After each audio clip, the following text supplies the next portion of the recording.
સાડીના blouse સીવડાવવા દઈ આવું. અરે તો હમણાં વહુ બેટા પિયર જવાની જ છો ને, તો ત્યાં તારે દરજીભાઈ ઓલા બાજુમાં નથી, તું સીવડાવસી તો પિયરે જા ને ત્યારે જ સીવડાવી લેજે ત્રણેય સાડીના બ્લાઉઝ.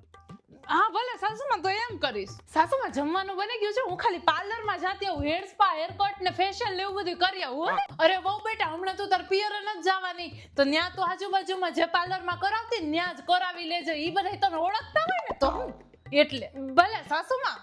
ક્યાં ઉપડા વહુ બેટા? સાસુમાં શોપિંગ કરતી આવું, મારા ભાઈના લગ્ન છે ને તો પછી સાડી ને ડ્રેસ ને ચોલી ને એવું બધું જોતી આવું. અરે વહુ બેટા ભાઈના લગ્ન આવે તો તું તાર પિયરે જા ત્યારે જ બધી વસ્તુ લેજે ને, બધાય ભેગા હોય ને તો તાર મમ્મી ને તાર બેન ને તો તને લેવામાં સરખું પડે, તો ત્યારે જ લેજે બધું. પિયરે જા ને પછી જ.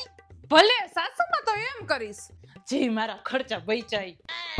એ વહુ બેટા 8 વાગ્યા જ્યાં બધું ઘરનું કામ ને રસોઈ ને બધું બાકી ક્યારે કરીશ? અરે સાસુમાં તમે જ તો કીધું કે હમણાં પિયર જાસ તો ન્યા બધું કરજે, તો મેં કીધું રસોઈ ને આ બધું ઘરનું કામ ને બધું પિયર જઈને જ કરીશ. બરાબર ને સાસુમાં? હે